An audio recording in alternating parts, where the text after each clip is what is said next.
A espada virá. Jeremias 50, 33 a 38, e o texto na Nova Almeida, versão bíblica, Nova Almeida atualizada, diz assim: Assim diz o Senhor dos Exércitos, os filhos de Israel e os filhos de Judá, ou seja, os moradores, ou o povo de Israel, o povo de Judá, sofrem opressão juntamente. Todos aqueles que os levaram cativos os retêm e não querem deixá-los ir embora. Eles estavam, ou parte do povo, estava cativo na Babilônia. Mas o Redentor deles é forte. Senhor dos Exércitos é o seu nome. Certamente defenderá a causa deles para aquietar a terra e inquietar os moradores da Babilônia, nação opressora. Diz o Senhor: a espada virá sobre os caldeus. Caldeus são os babilônicos mesmo. Sobre os moradores da Babilônia e sobre os seus príncipes e os seus sábios. A espada virá sobre os adivinhos, ou falsos profetas, como outras versões trazem, e eles se tornarão tolos. Virá sobre os valentes dela e ficarão apavorados. A espada virá sobre os seus cavalos e sobre os seus carros de guerra. Virá sobre os mercenários, aqueles soldados contratados até mesmo de outras nações. Virá sobre os mercenários que estão no meio dela, e eles ficarão com medo como se fossem mulheres. A espada virá sobre os tesouros dela e serão saqueados. A espada virá sobre as águas e estas secarão, porque é uma terra de imagens de escultura, e os seus moradores enlouquecem por estas coisas horríveis. O texto de hoje, meus amigos, trata de uma realidade clara que sempre envolveu o povo de Deus. De uma ou outra forma, o povo de Deus tem sofrido opressões e perseguições no decorrer da história. Naquela época era o povo de Judá, com alguns ali de Israel, que havia sido levado então cativo para a Babilônia. Enfraquecidos, eram explorados pela nação mais poderosa do mundo.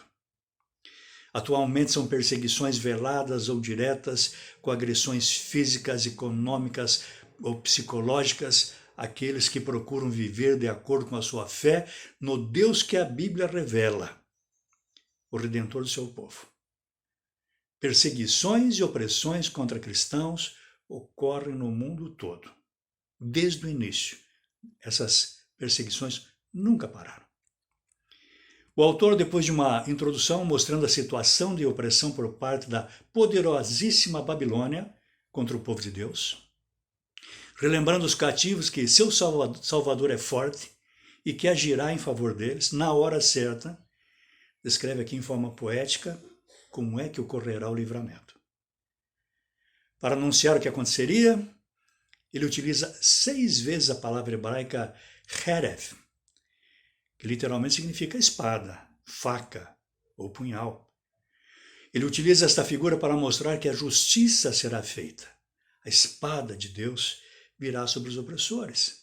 O julgamento de Deus, a destruição, o castigo de Deus. Então ela mostra que justiça será feita com a condenação clara dos opressores. Assim, poeticamente, ele anuncia que a herev, a espada virá. Ela virá sobre todos os opressores, sejam eles os líderes políticos, religiosos, o povo em geral, e também sobre suas riquezas e seus recursos tecnológicos e naturais, que lhes dava assim tanta segurança e certeza de impunidade. A espada virá. É a mensagem aí do profeta. Essa verdade foi revelada em primeira mão aos cativos que estavam na Babilônia, próximo do ano 587 a.C., mais ou menos 2.600 anos atrás. Mas a aplicação de seus princípios continua valendo. Deus é forte. E na hora determinada por Ele mesmo, da maneira correta, da maneira como Ele bem entender, Ele enviará sua espada da justiça para livrar seu povo das mãos dos seus opressores. Que os opressores do povo de Deus não se enganem, nem descansem no poder momentâneo que possuem, achando que estão seguros. E nem os perseguidos se desesperem por causa da fragilidade que os abate diante dos perseguidores tão poderosos, pois o Senhor fará justiça. Sim, a espada de Deus virá sobre todos os que oprimem e perseguem o seu povo. Quem se levanta contra o povo de Deus prestará contas ao próprio Deus.